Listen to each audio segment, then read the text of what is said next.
नमस्ते, the UPSC podcast channel में आपका स्वागत है।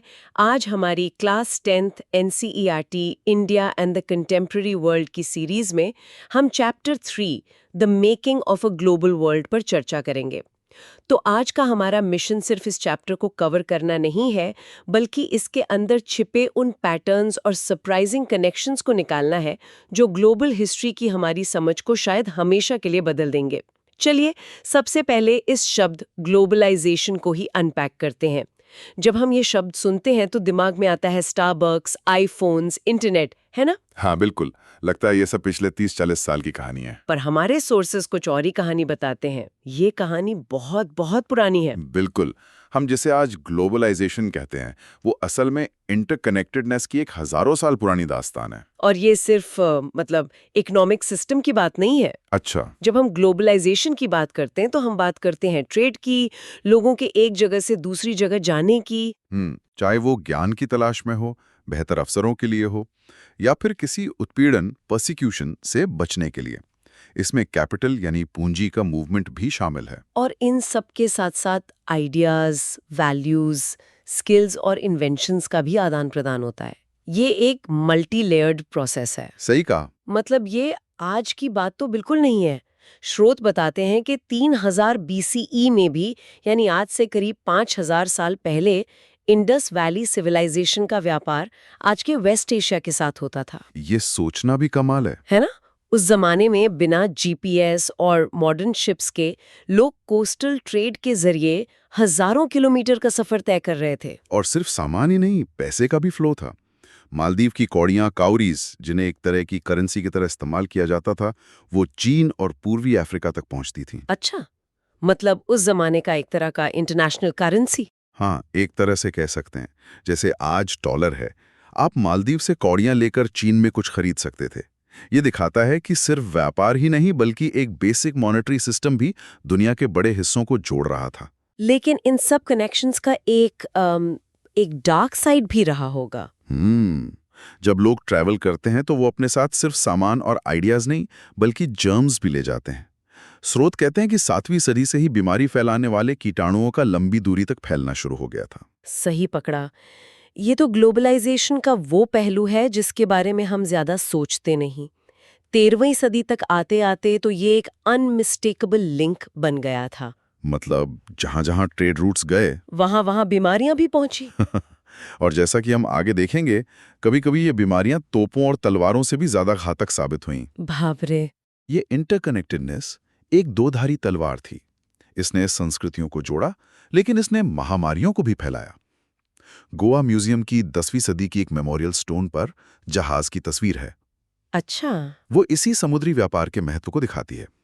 ये उनकी जिंदगी का, उनकी इकोनॉमी का इतना अहम हिस्सा था कि लोग उसे पत्थरों पर दर्ज कर रहे थे। ये जर्म्स तो अनचाहे यात्री थे, लेकिन कुछ चीजें थी जो इन्हीं रास्तों पर जानबूझकर भेजी जाती थीं और दुनिया की सबसे कीमती चीजों में से थीं। यहीं से सिल्क रूट की कहानी शुरू होती है। हाँ, और नाम सुनते लगता है कि बस रेशम का व्यापार होता होगा, लेकिन ये तो कहानी का सिर्फ एक छोटा सा हिस्सा है। बिल्कुल। इन्हें सिल्क रूट इसलिए कहते हैं क्योंकि चीन से पश्चिम की तरफ जाने वाला रेशम या सिल्क कागज उस वक्त का सबसे हाई वैल्यू लग्जरी आइटम था। लेकिन ये कोई एक सड़क नहीं थी। तो फिर क्या था? ये एंशिएंट वर्ल्ड का इंटरनेट था। रास्तों का एक पूरा जाल जिसमें जमीन और समंदर दोनों के रास्ते शामिल थे। कमाल है। ये रास्ते एशिया के बड़े बड़े हिस्सों को आपस में और फिर यूरोप और उत्तरी अफ्रीका से जोड़ते थे। और ये कोई 100-200 साल की बात नहीं है। ये रास्ते क्रिश्चियन एरा से भी पहले मौजूद थे और लगभग 15वीं सदी तक चलते रहे। हाँ, मतलब लगभग 2000 साल तक इन रास्तों ने दुनिया को जोड़े रखा। सोचिए। और चीन से रेशम के अलावा मिट्टी के बर्तन, पॉटरी भी इन्हीं रास्तों से जाते थे। और भारत और दक्षिण पूर्वी एशिया से कपड़े और मसाले दुनिया के दूसरे हिस्सों में जाते थे। बदले में क्या आता था? यूरोप से कीमती धातुएं, सोना और चांदी एशिया की तरफ बहती थीं। तो एक तरह का ट्रेड बैलेंस था। हाँ, आप कह सकते हैं कि एशिया मैन्युफैक्चर्ड गुड्स और स्पाइसेस एक्सपोर्ट कर रहा था और यूरोप प्रेशियस मेटल से भुगतान कर रहा था। यहाँ ट्रेड और कल्चरल एक्सचेंज का सीधा कनेक्शन दिखता है। हाँ, ये कल्चरल एक्सचेंज वाला पॉइंट बहुत जरूरी है, क्योंकि इन रास्तों पर सिर्फ व्यापारी नहीं चल रहे थे। सही। उनके साथ साथ मिशनरीज, प्रीचर्स और थिंकर्स भी सफर कर रहे थे। धर्म का प्रसार भी इन्हीं रास्तों से हुआ। क्रिश्चियन मिशनरीज एशिया पहुंचे और कुछ सदियों बाद मुस्लिम प्रचारक भी। और इन सबसे बहुत पहले पूर्वी भारत से निकले बौद्ध धर्म, बुद्धिज्म ने भी इन्हीं सिल्क रूट्स के इंटरसेक्टिंग पॉइंट्स के जरिए कई दिशाओं में अपनी जगह बनाई। तो ये रूट्स एक तरह से मेल्टिंग पॉट्स बन गए। बिल्कुल, जहां जहां ये रास्ते मिलते थे वहां विचारों का, धर्मों का, संस्कृतियों का संगम होता था। तो सिल्क रूट सिर्फ सामान का हाईवे नहीं था, बल्कि कल्चर और आइडियाज का भी हाईवे था। ये वो जगह थी जहां ईस्ट वेस्ट से मिलता था। अब आते हैं एक और मजेदार यात्री पर, खाना। खाने की चीजें भी कल्चरल एक्सचेंज का एक बहुत बड़ा उदाहरण है। बिल्कुल। जैसे नूडल्स और स्पगेटी। माना जाता है कि नूडल्स चीन से पश्चिम की ओर गए और स्पगेटी बन गए। एक और थियरी है कि शायद अरब व्यापारी पास्ता को 5वीं सदी में सिसिली, जो इटली का एक द्वीप है, वहां ले गए। सच क्या है ये शायद कभी पता ना चले। सही, पर ये अंदाजे भी दिखाते हैं कि प्री मॉडर्न दुनिया में भी लॉन्ग डिस्टेंस कल्चरल कांटेक्ट कितना गहरा था। खाना शायद सबसे तेजी से ट्रैवल करता है और लोकल कल्चर में ऐसे घुल मिल जाता है कि पता ही नहीं चलता कि वो बाहर से आया है। जैसे हमारे यहाँ समोसा, बिल्कुल, जो असल में सेंट्रल एशिया से आया है। और ये तो कुछ भी नहीं, हमारे रोजमर्रा के खाने की कई चीजें जैसे आलू, सोया, मूंगफली, मक्का, टमाटर, मिर्च, शकरकंद, ये सब हमारे पूर्वजों को 500 साल पहले तक पता ही नहीं थी।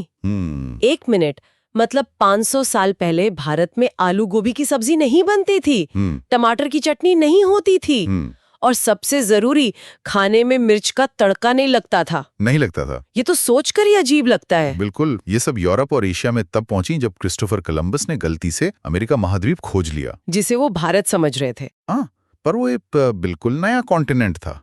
हमारी बहुत सी आम सब्जियां अमेरिका के मूल निवासियों यानी अमेरिकन इंडियंस की देन है। ये एक तरह का ग्लोबल कुलिनरी रेवोल्यूशन था जिसने दुनिया भर के किचन को हमेशा के लिए बदल दिया। आलू की कहानी तो कमाल की है। स्रोत बताते हैं कि जब यूरोप में आलू पहुंचा तो वहां के गरीबों की जिंदगी बदल गई।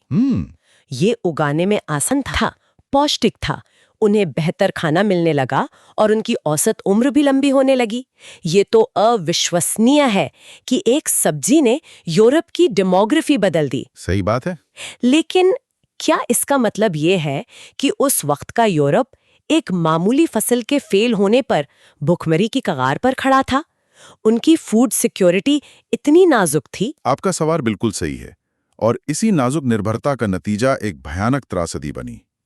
आयरलैंड के सबसे गरीब किसान आलू पर इतने ज्यादा निर्भर हो गए कि जब 1840 के दशक के मध्य में बीमारी ने आलू की फसल बर्बाद कर दी तो लाखों लोग भुखमरी से मर गए। इसे the great Irish potato famine कहते हैं। हे भगवान! कल्पना कीजिए, पूरा देश एक सब्जी पर निर्भर है और फिर एक रात वो फसल खेतों में काली पड़ जाती है। ये सिर्फ भुखमरी नहीं थी, ये एक पूरी सभ्यता का पतन था। स्रोत में इलस्ट्रेटेड लंदन न्यूज की 1849 की एक तस्वीर है जिसमें भूखे बच्चे खेत से बचे खुचे आलू खोद रहे हैं। ये देखकर दिल दहल जाता है। करीब 10 लाख लोग मारे गए और उससे 2 गुने लोगों को अपना घर, अपना देश छोड़कर काम की तलाश में निकलना पड़ा। बाप रे! ये दिखाता है कि ग्लोबलाइजेशन का एक और पहलू है, डिपेंडेंसी। जब आप किसी एक चीज पर, चाहे वो फसल हो या कोई रिसोर्स, जरूरत से ज्यादा निर्भर हो जाते हैं तो आपका पूरा सिस्टम बहुत वल्नरेबल हो जाता है। 16वीं सदी में दुनिया अचानक से सिकुड़ गई, ऐसा कहा जाता है, क्योंकि यूरोपियन नाविकों ने एशिया के लिए समुद्री रास्ता खोज लिया और अटलांटिक महासागर को पार करके अमेरिका तक भी पहुंच गए। अचानक से वो दुनिया जो हजारों सालों से अलग अलग हिस्सों में बटी हुई थी, एक ग्लोबल नेटवर्क में जुड़ गई। इससे पहले हिंद महासागर, इंडियन ओशन में एक बहुत बिजी ट्रेड नेटवर्क था जिसका केंद्र भारतीय उपमहाद्वीप था। सही। यहां से सामान, लोग, ज्ञान, रीति रिवाज, सब कुछ इधर से उधर होता था। लेकिन यूरोपियनों के आने से ये सारे बहाव, ये फ्लोज यूरोप की तरफ मुड़ने लगे। मतलब सब कुछ रीराउट हो गया। हाँ, अब ट्रेड रूट्स यूरोप के फायदे के लिए रीडायरेक्ट किए जाने लगे। ये सिर्फ एक ज्योग्राफिकल शिफ्ट नहीं था, ये पावर का एक टेक्टोनिक शिफ्ट था। और अमेरिका, जो लाखों सालों से बाकी दुनिया से कटा हुआ था, अब इस ग्लोबल नेटवर्क का हिस्सा बन गया। उसकी जमीन, उसकी फसलें और खास तौर पर उसके खनिज, मिनरल्स पूरी दुनिया में व्यापार और जीवन को बदलने लगे। बिल्कुल, खास तौर पर पेरू और मेक्सिको की खानों से निकलने वाली चांदी। अच्छा। इस चांदी ने यूरोप को अमीर बना दिया और एशिया के साथ उसके व्यापार को फाइनेंस किया। 17वीं सदी के यूरोप में दक्षिणी अमेरिका के काल्पनिक खजानों की कहानियां मशहूर हो गईं। कई लोग एल डोराडो यानी सोने के काल्पनिक शहर की खोज में निकल पड़े। तो एक तरह का गोल्ड रश था। हाँ, जिसने यूरोप की कल्पना को पकड़ लिया था। लेकिन इस दौलत की असली कीमत किसी और ने चुकाई।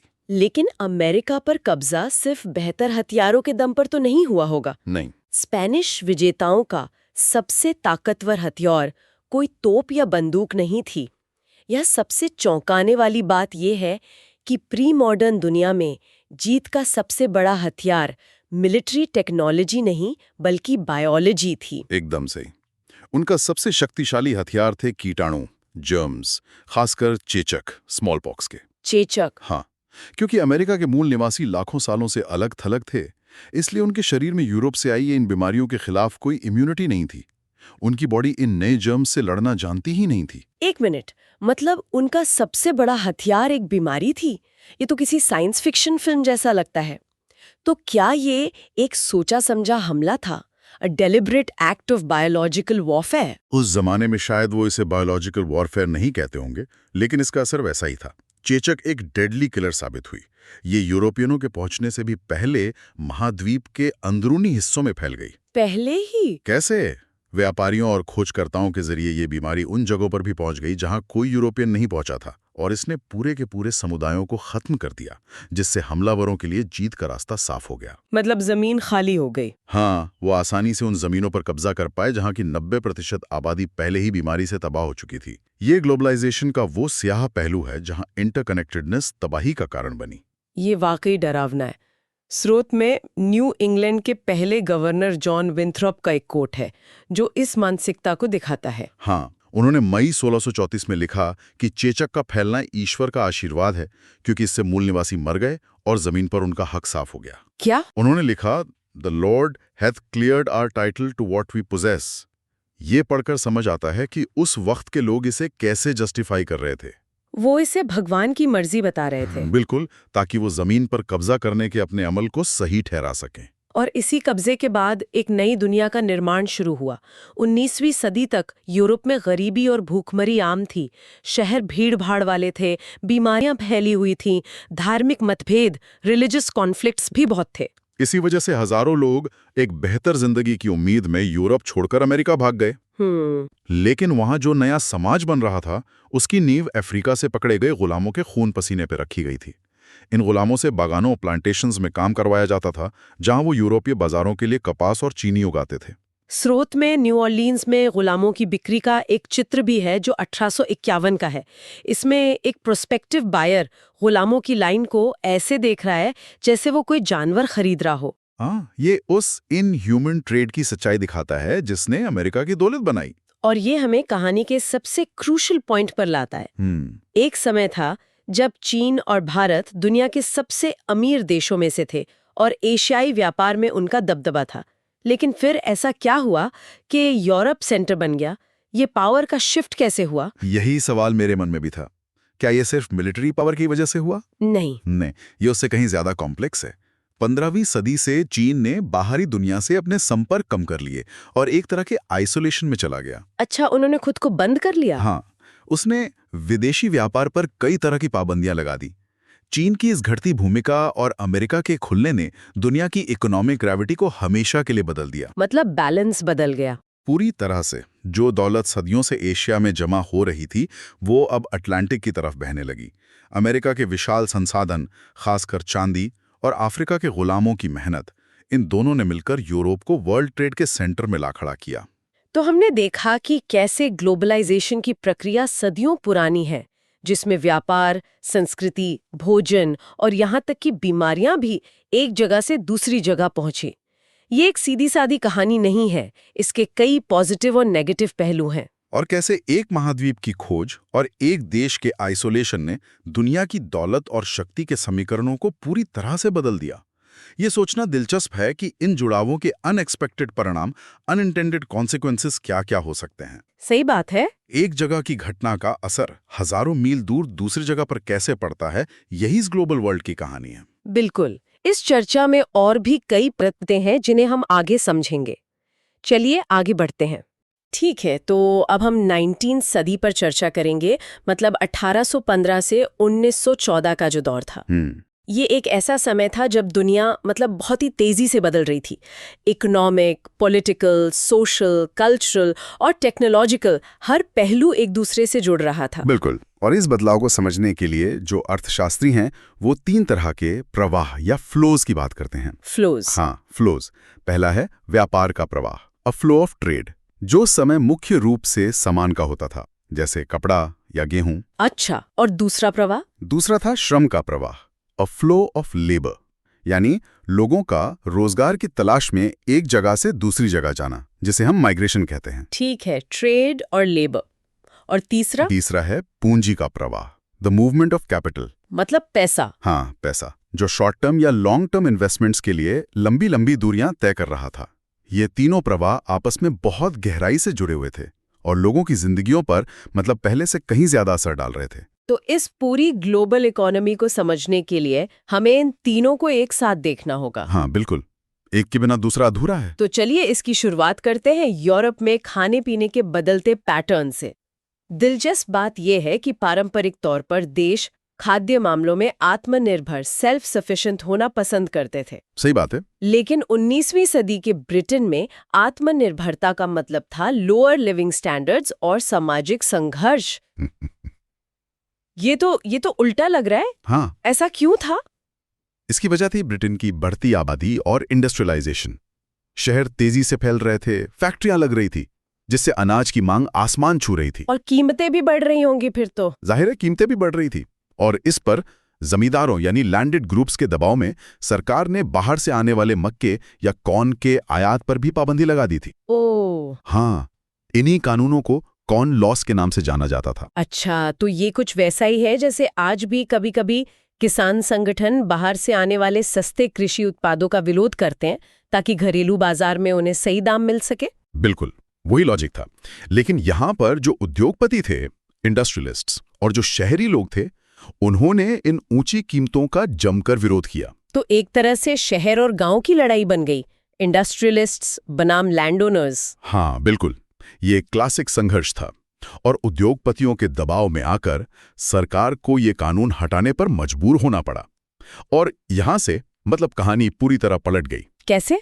मतलब कानून हटने से क्या हुआ? कॉर्न लॉज हटने के बाद ब्रिटेन में बाहर से अनाज इतना सस्ता आने लगा कि वहां के किसान उसका मुकाबला ही नहीं कर पाए। ओह, तो ब्रिटेन की अपनी खेती बर्बाद हो गई। सोचिए, हजारों एकड़ जमीन खाली छोड़ दी गई क्योंकि उस पे खेती करना फायदेमंद ही नहीं रहा। लाखों मर्द औरतें जो पीढ़ियों से खेती कर रहे थे, रातों रात बेरोजगार हो गए। बाप रे! कि आम लोगों पे क्या असर पड़ा? क्या उनकी जिंदगी बेहतर हुई? हाँ, एक तबके की जिंदगी बेहतर हुई। खाने की कीमतें गिरी तो लोगों की कंजम्पशन बढ़ गई। अच्छा। साथ ही ब्रिटेन में औद्योगिक विकास तेज होने से लोगों की आय भी बढ़ रही थी, जिससे वो और ज्यादा खाना आयात करने लगे। और इसी ब्रिटिश डिमांड ने दुनिया का नक्शा बदल दिया। मतलब इस डिमांड को पूरा करने के लिए दुनिया भर में पूर्वी यूरोप, रूस, अमेरिका और ऑस्ट्रेलिया में जमीनें साफ की गई और खेती का विस्तार हुआ। लेकिन सिर्फ जमीन साफ करना तो काफी नहीं होगा। उस अनाज को ब्रिटेन तक पहुंचाना भी तो एक बहुत बड़ा काम था। बिल्कुल सही पकड़ा आपने। ये तो ऐसा है कि गांव में सब्जी उग गई, लेकिन शहर की मंडी तक लाने का कोई साधन ही नहीं है। हाँ, आपको सड़कें चाहिए, ट्रक चाहिए, एक पूरी सप्लाई चेन चाहिए। बिल्कुल। और यहीं पर वो तीनों फ्लोस फिर से एक्शन में आते हैं। खेतों को बंदरगाहों से जोड़ने के लिए हजारों मील लंबी रेलवे लाइनों की जरूरत पड़ी। अच्छा। माल भेजने के लिए नए बंदरगाह बनाने पड़े। उन नई जमीनों पर खेती करने के लिए लोगों को बसाना पड़ा, उनके लिए घर बनाने पड़े। और इन सब कामों के लिए चाहिए था ढेर सारा पैसा, यानी कैपिटल। हाँ, और वो कैपिटल आया लंदन जैसे फाइनेंशियल सेंटर से। ये था पूंजी का प्रवाह। समझ गए। फिर इन नई जमीनों पर काम करने के लिए मजदूर चाहिए थे, खासकर अमेरिका और ऑस्ट्रेलिया जैसे देशों में जहां आबादी कम थी। तो यूरोप से लाखों लोग माइग्रेट करने लगे। ये था श्रम का प्रवाह। तो व्यापार, पूंजी और श्रम तीनों एक साथ मिलकर इस ग्लोबल सिस्टम को चला रहे थे। एकदम। आंकड़े तो वाकई चौंकाने वाले हैं। करीब 5 करोड़ लोग यूरोप से अमेरिका और ऑस्ट्रेलिया चले गए। ये आज के समय में भारत के किसी बड़े राज्य की पूरी आबादी के बराबर है। हाँ, और पूरी दुनिया में देखें तो लगभग 15 करोड़ लोगों ने बेहतर भविष्य की तलाश में अपना घर-बार छोड़ा। अविश्वसनीय है। तो 1890 तक एक वैश्विक कृषि अर्थव्यवस्था, ग्लोबल एग्रीकल्चरल इकोनॉमी बन चुकी थी। अब खाना किसी पास के गांव से नहीं बल्कि हजारों मील दूर से आ रहा था। और उससे कोई छोटा किसान नहीं बल्कि एक एग्रीकल्चरल वर्कर उगा रहा था। हाँ, जो शायद खुद हाल ही में वहां पहुंचा था। और ये खाना उन जहाजों और ट्रेनों से लाया जा रहा था जिन्हें खास इसी काम के लिए बनाया गया था। और इसका असर भारत में भी हुआ था, है ना? पश्चिम पंजाब वाला उदाहरण। हाँ बिल्कुल। ब्रिटिश भारत सरकार ने पश्चिम पंजाब में नहरों का एक विशाल जाल बिछाया ताकि रेगिस्तानी जमीन को उपजाऊ बनाया जा सके। अच्छा। यहाँ गेहूं और कपास उगाया जाता था जिसे सीधे ब्रिटेन निर्यात किया जाता था। और इन नहर कॉलोनियों, कैनाल कॉलोनीज में पंजाब के दूसरे हिस्सों से किसानों को लाकर बसाया गया था। मतलब ये सिर्फ अनाज उगाने की बात नहीं थी, ये एक पूरी तरह से कंट्रोल की हुई सप्लाई चेन बनाने की बात थी। एकदम सही। ये सिर्फ खाने की कहानी नहीं है, यही कहानी कपास की भी है, रबर की भी है। नतीजा ये हुआ कि 1820 से 1914 के बीच विश्व व्यापार 25 से 40 गुना बढ़ गया था। 25 से 40 गुना, ये तो कल्पना से परे है। जाहिर है इस सब में टेक्नोलॉजी का भी बहुत बड़ा रोल रहा होगा। रेलवे, भाप के जहाज, टेलीग्राफ। आपने बिल्कुल सही नब्ज पकड़ी। ये बहुत जरूरी थे, लेकिन हमें ये समझना होगा कि तकनीकी तरक्की अक्सर बड़े सामाजिक, राजनीतिक और आर्थिक कारणों का नतीजा होती है। हाँ, मतलब जरूरत आविष्कार की जननी है। बिल्कुल। टेक्नोलॉजी वैक्यूम में नहीं बनती। जैसे उपनिवेशवाद, कॉलोनाइजेशन ने ट्रांसपोर्ट में नए निवेश को बढ़ावा दिया।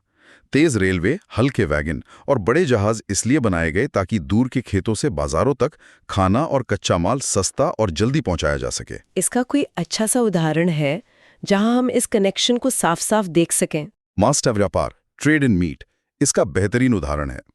1870 के दशक तक अमेरिका से यूरोप जिंदा जानवर जहाजों पर लादकर भेजे जाते थे। जिंदा जानवर? वो तो एक बहुत बड़ा लॉजिस्टिकल नाइटमेयर रहा होगा। बहुत ज्यादा।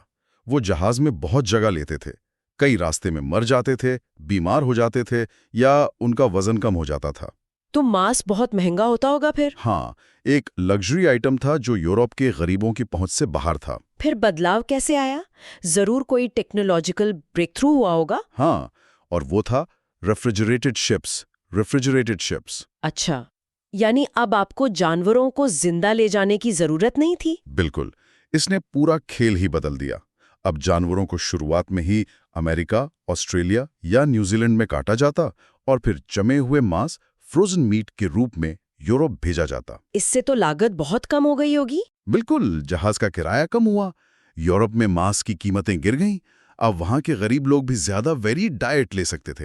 रोटी और आलू के अलावा अब उनकी थाली में मांस, मक्खन और अंडे भी शामिल हो गए। तो एक टेक्नोलॉजी ने न सिर्फ बाजार बदला बल्कि लोगों की थाली भी बदल दी। थाली भी बदली और राजनीति भी। राजनीति कैसे? जब लोगों का जीवन स्तर सुधरा तो देश के भीतर सामाजिक शांति, सोशल पीस को बढ़ावा मिला और इसने विदेशों में साम्राज्यवाद, इंपीरियलिज्म के लिए समर्थन जुटाया। अच्छा, मतलब पेट भरा हो तो लोग सरकार की बाहरी नीतियों का समर्थन करने लगते हैं। हाँ, एक तरह से।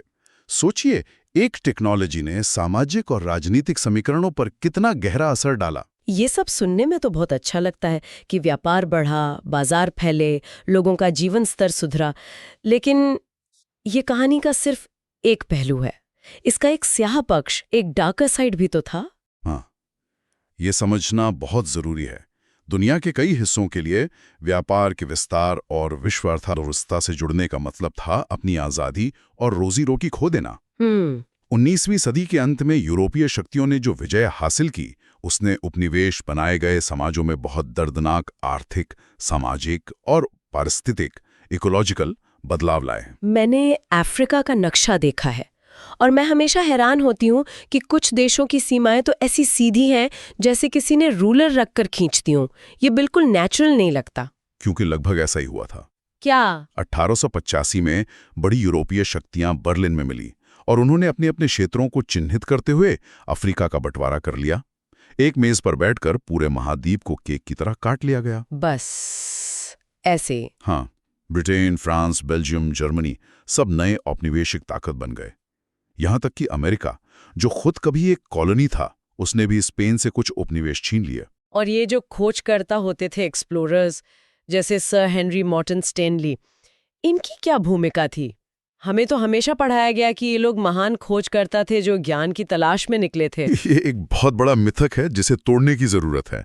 स्टेनली जैसे खोजकर्ता मतलब वो हथियारों से लैस होते थे, स्थानीय लोगों की मदद से अफ्रीकी इलाकों की छानबीन करते थे और नक्शे तैयार करते थे। तो ये खोजें सीधे सीधे साम्राज्यवादी परियोजनाओं, इंपीरियल प्रोजेक्ट से जुड़ी थी। तो उनका मकसद वैज्ञानिक जानकारी इकट्ठा करना नहीं था, बल्कि ये पता लगाना था कि कब्जा कैसे किया जाए। बिल्कुल, उनका काम था ये पता लगाना कि कहाँ कीमती खनिज है, कौन सी नदी व्यापार के लिए रास्ता दे सकती है, किस रास्ते से सेना आसानी से अंदर आ सकती है। वो साम्राज्यवाद के एडवांस स्काउट्स थे। तो ये स्पष्ट है कि 19वीं सदी ने एक ऐसी वैश्विक व्यवस्था की नींव रखी जिसके ताने बाने आज भी हमारी दुनिया को आकार दे रहे हैं। हाँ, और ये हमें एक जरूरी सवाल पर सोचने के लिए मजबूर करता है। क्या 19वीं सदी में बने कच्चे माल के उत्पादक और टेक्नोलॉजी पूंजी के नियंत्रकों के बीच के ये पैटर्न आज भी किसी न किसी रूप में मौजूद हैं? यह सोचने वाली बात है। चलिए आगे बढ़ते हैं।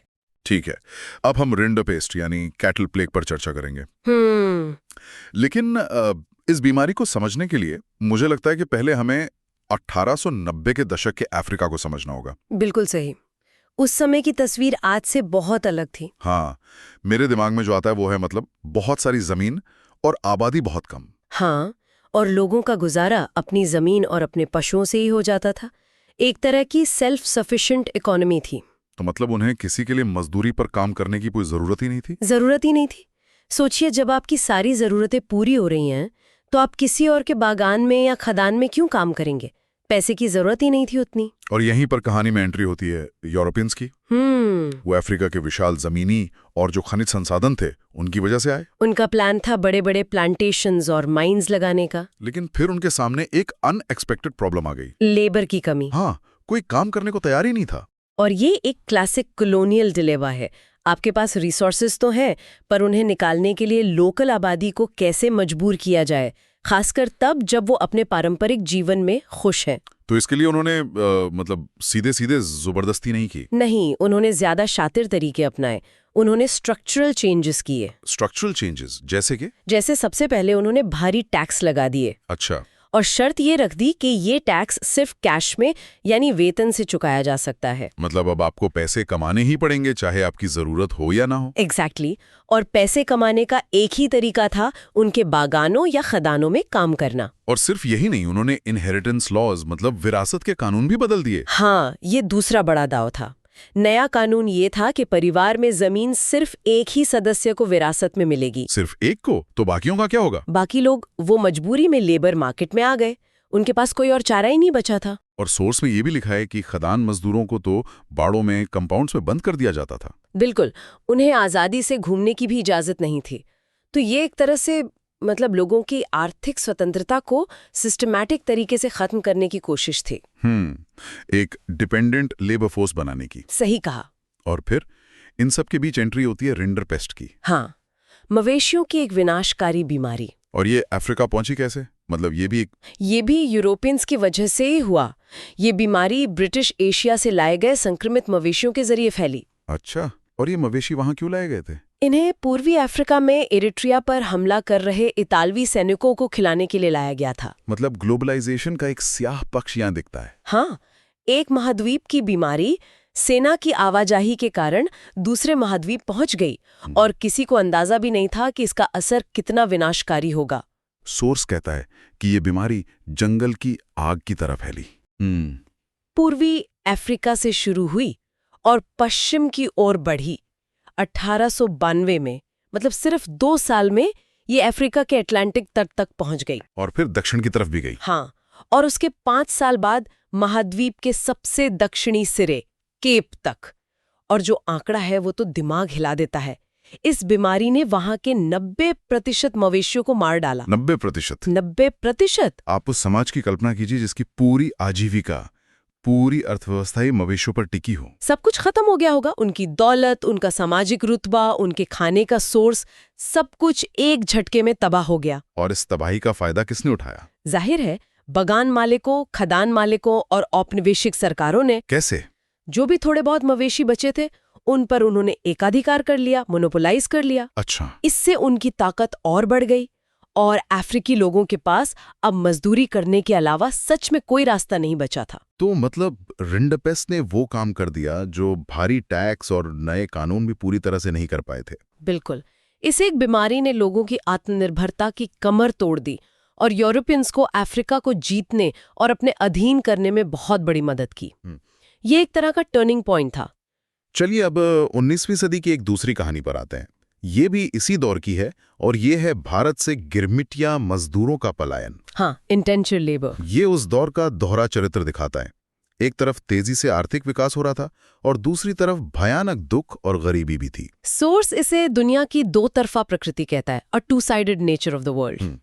एक तरफ तकनीकी प्रगति तो दूसरी तरफ शोषण के नए नए तरीके। गिरमिटिया मजदूरी इसका एक सटीक उदाहरण है। तो हुआ क्या था? 19वीं शताब्दी में लाखों भारतीय और चीनी मजदूरों को दुनिया भर में बगानों, खदानों और रेलवे कंस्ट्रक्शन प्रोजेक्ट्स में काम करने के लिए ले जाया गया। और भारत में इन मजदूरों को एक अनुबंध, एक कॉन्ट्रैक्ट के तहत ले जाया जाता था। हाँ, और वादा किया जाता था कि 5 साल काम करने के बाद आप भारत वापस आ सकते हैं। सुनने में तो ये एक ठीक-ठाक डील लगती है। कागज पर तो लगती है, लेकिन हकीकत में, जैसा सोर्स कहता है, ये दास्ता के एक नई प्रणाली थी, a new system of slavery. दास्ता की नई प्रणाली? क्यों? क्योंकि इसमें लोगों के पास विकल्प होने का सिर्फ एक भ्रम था। असलियत बहुत अलग थी। तो ये मजदूर आते कहां से थे? कौन लोग थे ये? मुख्य रूप से पूर्वी उत्तर प्रदेश, बिहार, मध्य भारत और तमिलनाडु के जो सूखे जिले थे वहां से। अच्छा, इन इलाकों में ऐसा क्या हो रहा था कि लोग अपना घर छोड़ने को मजबूर थे? इन इलाकों में उस समय बड़े बदलाव हो रहे थे। कुटीर उद्योग खत्म हो रहे थे, जमीन का किराया बढ़ गया था और गरीब किसान कर्ज में डूब रहे थे। तो ये पुश फैक्टर्स थे। बिल्कुल।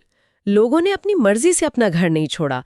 उनके गांवों में उनकी आजीविका के साधन खत्म किए जा रहे थे।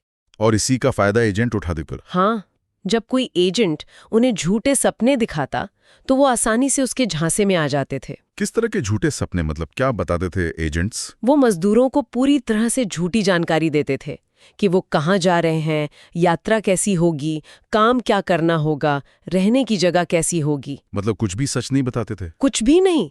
अक्सर मजदूरों को ये तक नहीं बताया जाता था कि उन्हें एक लंबी समुद्री यात्रा करनी है। और सोर्स तो ये भी कहता है कि कभी-कभी जो लोग जाने को तैयार नहीं होते थे, एजेंट उनका अपहरण भी कर लेते थे। ये तो बहुत ही भयानक है। हाँ, और सोर्स में राम नारायण तिवारी नाम के गिरमिटिया मजदूर का बयान भी है। क्या कहते हैं वो? वो बताते हैं कि काम इतना भारी होता था कि उनके हाथ जख्मी हो गए और जब वो काम पर नहीं जा सके तो उन्हें 14 दिन के लिए जेल भेज दिया गया। काम न कर पाने की सजा जेल? हाँ, और अगर काम ठीक से नहीं होता था तो मजदूरी से पैसे भी काट लिए जाते थे। ये स्थितियां गुलामी से कम नहीं थीं। मैंने सोर्स में कुछ तस्वीरें देखी, उनमें मजदूरों के चेहरे के साथ नाम नहीं बल्कि नंबर दिए गए हैं। हाँ, उनकी पहचान सिर्फ एक संख्या बनकर रह गई थी। ये डीह्यूमनाइजेशन का प्रोसेस था। लेकिन इन मुश्किल हालात में भी लोगों ने जीने के तरीके तो खोजे ही होंगे। बिल्कुल। कुछ तो जंगलों में भाग जाते थे, हालांकि पकड़े जाने पर उन्हें बहुत कड़ी सजा मिलती थी। और कुछ लोगों ने अपनी पुरानी और नई संस्कृतियों को मिला के मतलब कुछ नए रूप विकसित किए। हाँ, ये बहुत दिलचस्प है।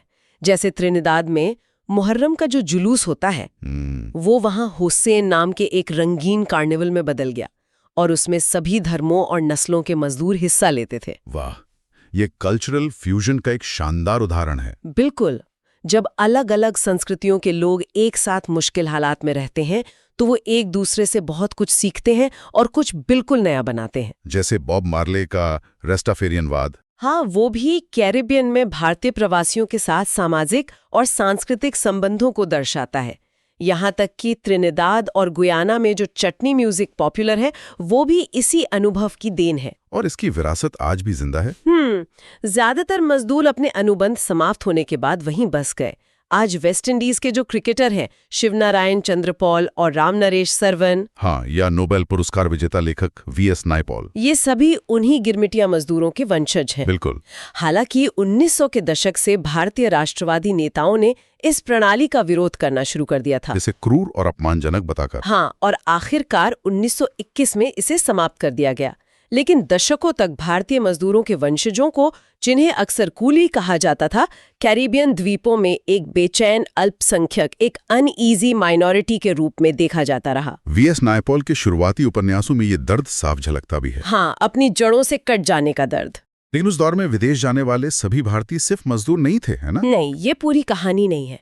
कुछ उद्यमी भी थे। अच्छा। देखिए, विश्व बाजार के लिए फसलें उगाने के लिए पूंजी की जरूरत थी। बड़े बागान मालिक तो बैंकों से कर्ज ले सकते थे, पर छोटे किसानों का क्या? यहीं पर भारतीय साहूकार और व्यापारियों की भूमिका सामने आती है। बिल्कुल। सोर्स में शिकारीपुरी श्रॉफ और नट्टूकोटई चेटियार जैसे समूहों का जिक्र है। ये कौन थे? ये बैंकरों और व्यापारियों के कई समूहों में से थे जो मध्य और दक्षिण पूर्व एशिया में निर्यात कृषि यानी एक्सपोर्ट एग्रीकल्चर को फाइनेंस करते थे। मतलब ये छोटे किसानों को पैसा देते थे? हाँ, वे या तो अपने खुद के फंड्स का इस्तेमाल करते थे या यूरोपियन बैंकों से उधार लेते थे। और उनका सिस्टम काफी विकसित था। बहुत ज्यादा। वो लंबी दूरी पर पैसा ट्रांसफर करने के लिए एक बहुत सोफिस्टिकेटेड सिस्टम का इस्तेमाल करते थे। तो ये दिखाता है कि भारतीय पूंजी और व्यावसायिक नेटवर्क उपनिवेशिक व्यवस्था के भीतर भी सक्रिय रूप से काम कर रहे थे। हाँ, सिर्फ यूरोपियन ही नहीं, भारतीय भी इस वैश्विक अर्थव्यवस्था के महत्वपूर्ण खिलाड़ी थे, भले ही उनकी भूमिका अलग थी। और इतना ही नहीं, भारतीय व्यापारी और साहूकार यूरोपीय उपनिवेशवादियों के पीछे पीछे अफ्रीका भी पहुंच गए। हाँ, और हैदराबादी सिंधी व्यापारी तो उनसे भी आगे निकल गए। 1860 के दशक से उन्होंने दुनिया भर के व्यस्त बंदरगाहों पर फलते फूलते एम्पोरियम स्थापित किए। एम्पोरियम मतलब बड़ी दुकानें? हाँ, जहाँ वे पर्यटकों को स्थानीय और आयातित कलाकृतियां बेचते थे। ये आज की ग्लोबल इंडियन बिजनेस कम्युनिटी की शुरुआती झलक थी। चलिए अब आगे बढ़ते हैं। ठीक है, तो अब हम अपने अगले विषय पर आते हैं। भारतीय व्यापार, उपनिवेशवाद और वैश्विक प्रणाली यानी Indian trade, colonialism and global system. चलिए कहानी की शुरुआत करते हैं उस दौर से जब दुनिया में भारत का एक अलग ही रुतबा था। हाँ, और ये रुतबा किसी और चीज का नहीं, हमारे कपड़ों का था। बिल्कुल, खासकर हमारे सूती कपड़ों का। यूरोप में तो भारतीय फाइन कॉटन्स का इतना क्रेज था कि वो एक तरह से आप समझ लीजिए आज के जमाने के लग्जरी आइटम्स माने जाते थे। सही बात है। मतलब जिसके पास भारत का बना कपड़ा है वो सोसाइटी में एक ऊंचे दर्जे का माना जाता था। एग्जैक्टली। और ये सिर्फ एक प्रोडक्ट की बात नहीं थी, ये भारत की पहचान थी। ये हमारी क्राफ्ट्समैनशिप, हमारी कला, हमारी क्वालिटी का प्रतीक था। इसे आप उस जमाने की भारत की सॉफ्ट पावर कह सकते हैं। अच्छा, सॉफ्ट पावर जैसा? हाँ, जैसे आज के पॉप या जापानी टेक्नोलॉजी का जलवा है, वैसे ही तब भारतीय कपड़े दुनिया में हमारी पहचान थे।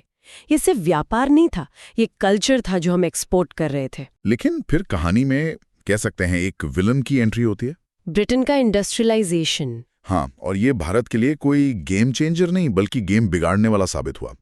जैसे ही ब्रिटेन में वो बड़ी बड़ी मशीनें और मिलें लगनी शुरू हुई, वहां के उद्योगपतियों में एक तरह की इनसिक्योरिटी आ गई और उन्होंने अपनी सरकार पर दबाव बनाना शुरू कर दिया। ये तो आज के दौर से काफी मिलता जुलते हैं ना? बिल्कुल। जैसे आजकल हमारे यहाँ छोटे दुकानदार बड़े बड़े ऑनलाइन प्लेटफॉर्म से परेशान होकर सरकार से कहते हैं कि भाई कुछ पॉलिसी बनाओ, हमें एक लेवल प्लेइंग फील्ड दो। सही बात है, कुछ वैसा ही वहां के इंडस्ट्रियलिस्ट्स कर रहे थे।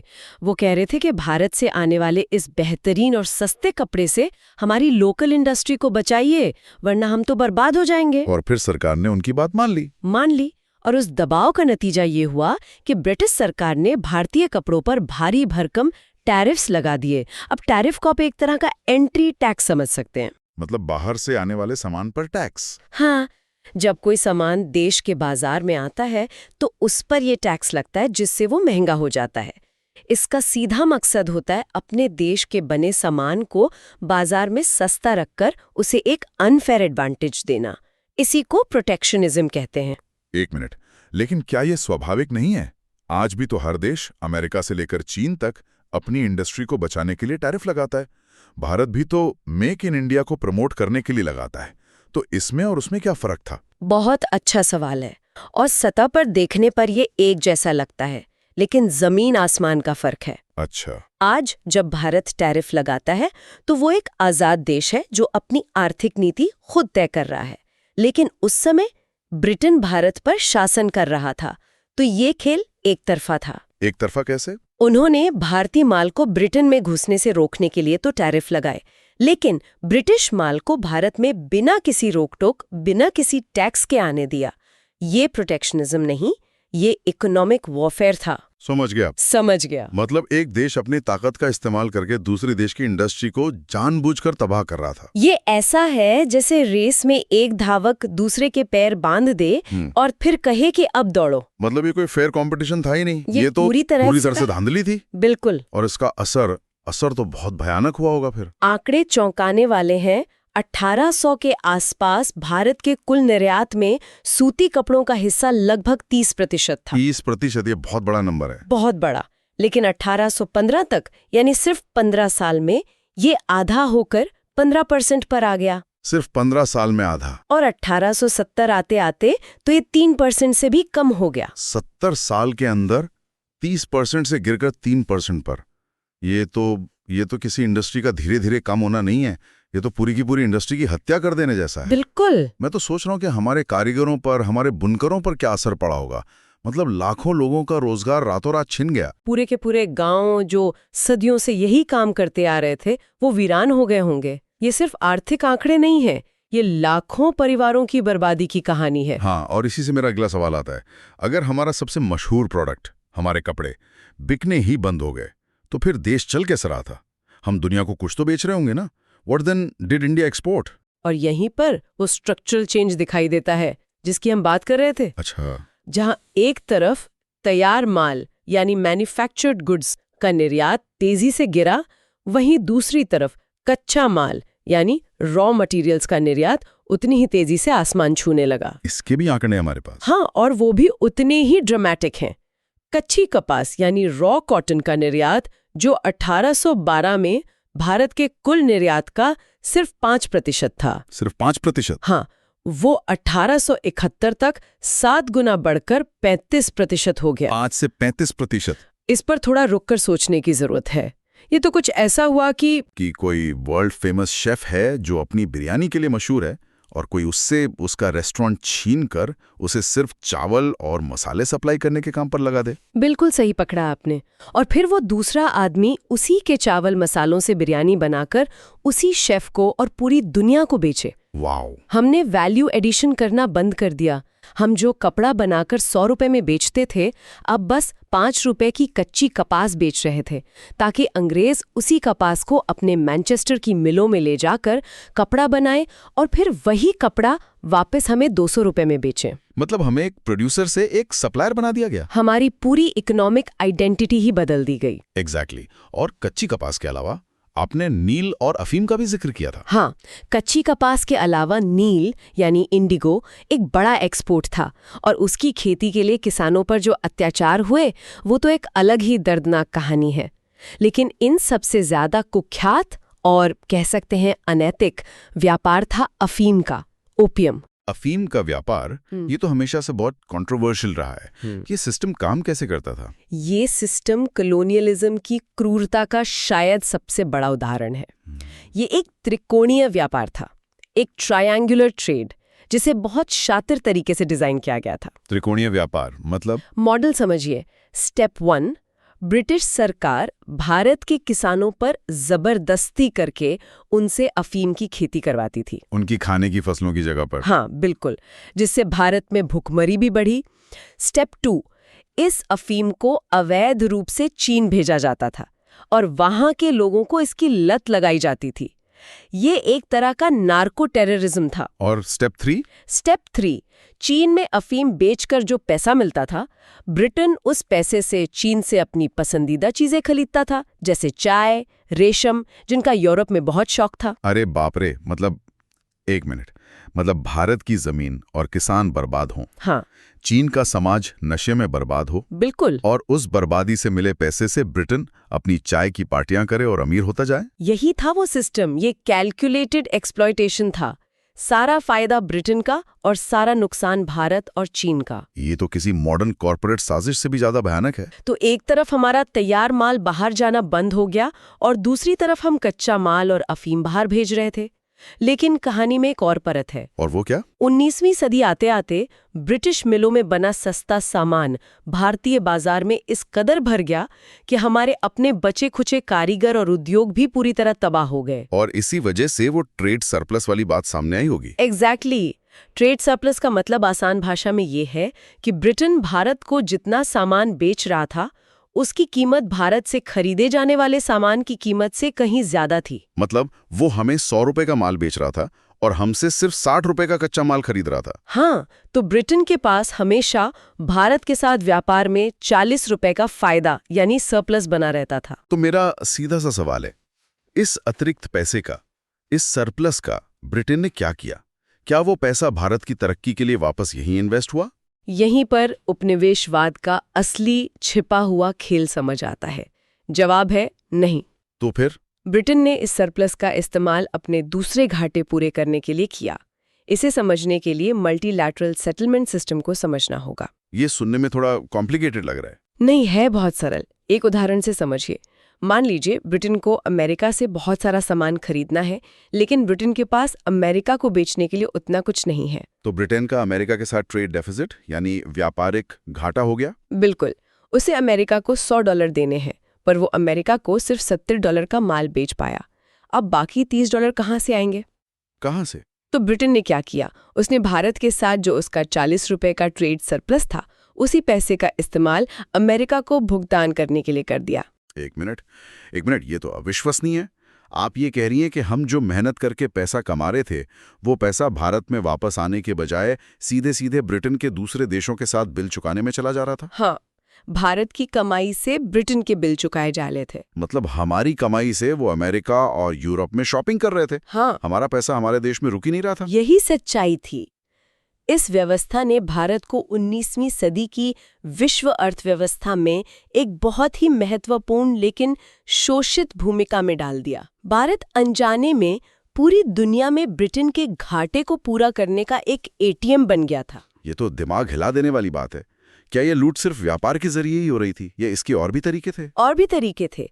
एक और बड़ा जरिया था जिसे होम चार्जेस कहा जाता था। होम चार्जेस, ये क्या बला थी? ये वो भुगतान थे जो भारत को घर यानी ब्रिटेन को करने पड़ते थे और जिसके बदले में भारत को शाब्दिक रूप से कुछ भी नहीं मिलता था। ये एक तरफा पैसा भेजना था। मतलब इसमें क्या क्या था? इसमें मुख्य रूप से 3 चीजें थीं। पहला, प्राइवेट रेमिटेंसेस। जो ब्रिटिश अधिकारी भारत में काम करते थे, वो अपनी मोटी तनख्वाह का बड़ा हिस्सा अपने घर ब्रिटेन भेज देते थे। ठीक है। दूसरा, interest payments on India's external debt. Bharat पर जो बाहरी कर्ज था, उसका ब्याज भी भारत के ही रेवेन्यू से चुकाया जाता था। और तीसरा? और तीसरा जो सबसे ज्यादा चौंकाने वाला है, पेंशन्स। जो ब्रिटिश अधिकारी भारत में नौकरी करके रिटायर हो जाते थे और वापस ब्रिटेन चले जाते थे, उनकी जिंदगी भर की पेंशन का भुगतान भी भारत की कमाई से ही होता था। रुकिए, ये सुनने में ही इतना बेतुका लग रहा है। ये तो कुछ ऐसा हुआ कि कोई हमारी कंपनी में काम करे, सैलरी भी हमारी कंपनी से ले, और फिर जब वो रिटायर होकर वापस अपने देश चले जाएं, तो उसकी जिंदगी भर की पेंशन का बोझ भी हमारी ही कंपनी पर डाल दे। बिल्कुल, ये तो सरासर दादागिरी है। मतलब खर्चा हमारा, मेहनत हमारी, और मलाई खाने वो अपने देश चले गए और उसके बाद भी हमारा ही पैसा खा रहे हैं पेंशन के नाम पर। इसी को शायद असली वेल्थ ड्रेन कहते हैं। बिल्कुल, यही वो वेल्थ ड्रेन था जिसने भारत की अर्थव्यवस्था को अंदर से खोखला कर दिया। ये एक ऐसी व्यवस्था थी जिसमें भारत की दौलत, भारत का पैसा, भारत के संसाधन सब एक वन वे स्ट्रीट पर ब्रिटेन की तरफ बहे जा रहे थे और हमारी कीमत पर वो सुपर पावर बन रहे थे। हाँ, तो यहाँ एक विचार मन में आता है जो श्रोताओं को भी सोचना चाहिए। जरा सोचिए, इस पूरी व्यवस्था ने, जहां भारत का पैसा और संसाधन लगातार बाहर जा रहे थे, भारत की आर्थिक प्रगति पर क्या लॉन्ग टर्म असर डाला होगा। अगर ये ट्रेड सरप्लस और होम चार्जेस का अरबों खरबों रुपया भारत से बाहर जाने के बजाय यही निवेश किया जाता, सड़कों, स्कूलों, उद्योगों में, हाँ, तो आज भारत की आर्थिक तस्वीर शायद कितनी अलग होती। इस पर सोचना वाकई जरूरी है। चलिए अब आगे बढ़ते हैं।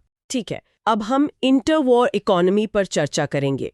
तो पहला विश्व युद्ध, द ग्रेट वॉर, खत्म हो चुका है। दुनिया ने एक तरह से राहत की सांस ली है। हाँ, सबको लग रहा है कि तबाही का वो जो भयानक दौर था वो बीत गया, अब सब पहले जैसा नॉर्मल हो जाएगा। लेकिन असल में ये शांति एक तूफान से पहले की खामोशी जैसी थी। ये एक ऐसे संकट की शुरुआत थी जो अगले 30 सालों तक दुनिया को अपनी चपेट में लेने वाला था। बिल्कुल, लोग जिसे पोस्ट वॉर रिकवरी का दौर समझ रहे थे, वो असल में इंटर वॉर क्राइसिस का दौर था। इस पीरियड में इकोनॉमी और पॉलिटिक्स दोनों में जबरदस्त उथल-पुथल मची हुई थी। और ये सारी उथल-पुथल जाकर खत्म हुई एक और वर्ल्ड वॉर पर। हाँ, तो सवाल ये उठता है कि ऐसा हुआ क्या? दुनिया वापस पटरी पर क्यों नहीं लौट पाई? हाँ, यही तो पहेली है। चलिए इसी को परत दर परत खोल कर देखते हैं कि इस युद्ध ने दुनिया की बुनियाद को कैसे हिलाकर रख दिया था। सबसे पहले तो ये समझना होगा कि ये कोई मामूली लड़ाई नहीं थी जैसी इतिहास में होती आई हैं। नहीं, बिल्कुल नहीं। ये दुनिया का पहला मॉडर्न इंडस्ट्रियल वॉर था। मतलब इसमें पहली बार मशीन गन्स, टैंक्स, हवाई जहाज, यहाँ तक कि केमिकल हथियारों का इतने बड़े पैमाने पर इस्तेमाल हुआ। ये तबाही का एक इंडस्ट्रियल स्केल था। सही कहा। ये हथियार किसी कारीगर ने अपने हाथ से नहीं बनाए थे, ये मॉडर्न फैक्ट्रियों में बन रहे थे। इसका मतलब ये हुआ कि लड़ाई सिर्फ सरहदों पर सिपाही नहीं लड़ रहे थे, बल्कि देशों की पूरी इंडस्ट्रियल पावर एक दूसरे को तबाह करने में लगी हुई थी। ये एक तरह से फैक्ट्रियों की जंग थी। बिल्कुल।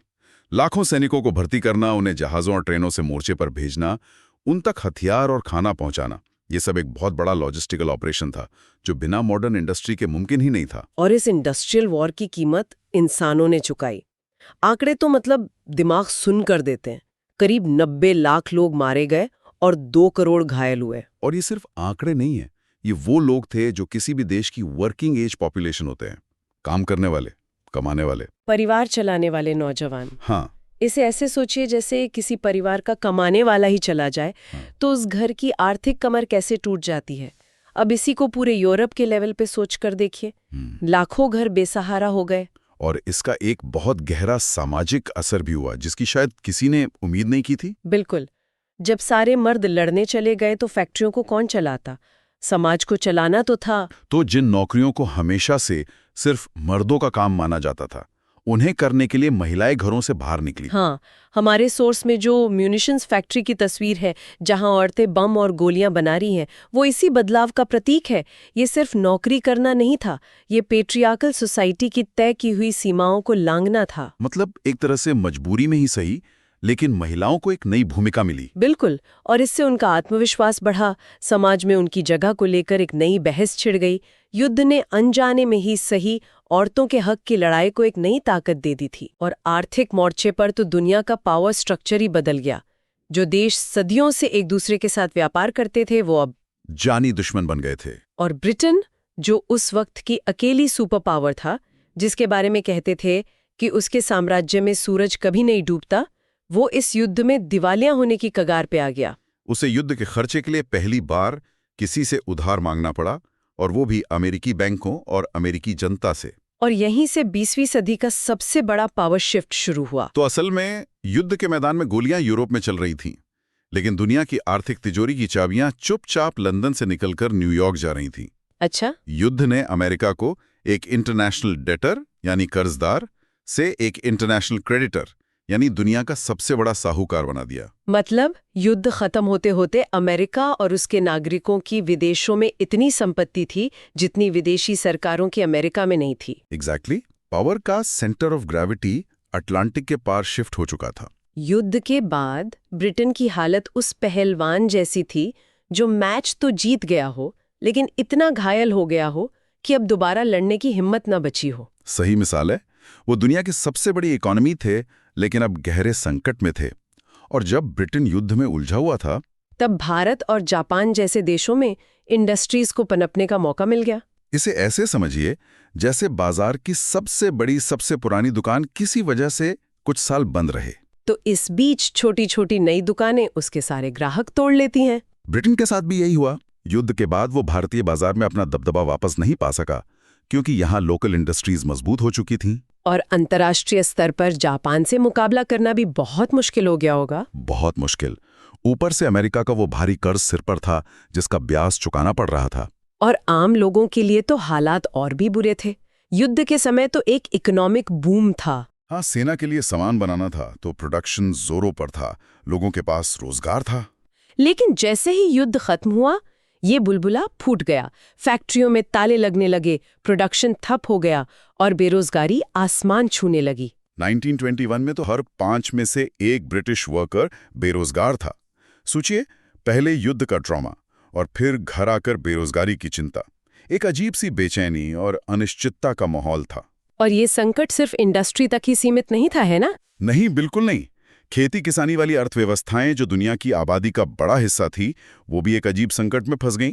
मिसाल के तौर पर गेहूं उगाने वाले किसानों को देखिए। अच्छा। युद्ध से पहले पूर्वी यूरोप जैसे रूस दुनिया का ब्रेड बास्केट माना जाता था, गेहूं का सबसे बड़ा सप्लायर था। हाँ, लेकिन युद्ध के दौरान जब वहां से सप्लाई पूरी तरह बंद हो गई तो कनाडा, अमेरिका और ऑस्ट्रेलिया के किसानों के लिए ये एक सुनहरा मौका बन गया। बिल्कुल, उन्होंने गेहूं का उत्पादन जबरदस्त तरीके से बढ़ा दिया और खूब पैसा कमाया। लेकिन कहानी में ट्विस्ट तब आया जब युद्ध खत्म हुआ और पूर्वी यूरोप ने फिर से बाजार में गेहूं भेजना शुरू कर दिया। और नतीजा, बाजार में गेहूं की बाढ़ आ गई। जरूरत से इतना ज्यादा गेहूं हो गया कि उसकी कोई कीमत ही नहीं रही। और बेसिक इकोनॉमिक्स का नियम है, जब सप्लाई बहुत ज्यादा हो जाती है तो कीमतें गिर जाती हैं। अनाज के दाम इतने गिरे कि किसानों की लागत भी नहीं निकल रही थी।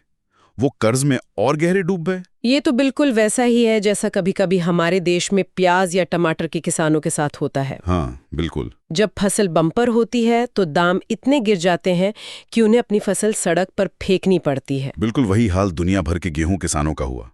ये कैपिटलिज्म की एक अजीब विडंबना है। आप पहले से ज्यादा मेहनत करते हैं, पहले से ज्यादा पैदावार करते हैं, और नतीजा ये होता है कि आप और गरीब हो जाते हैं।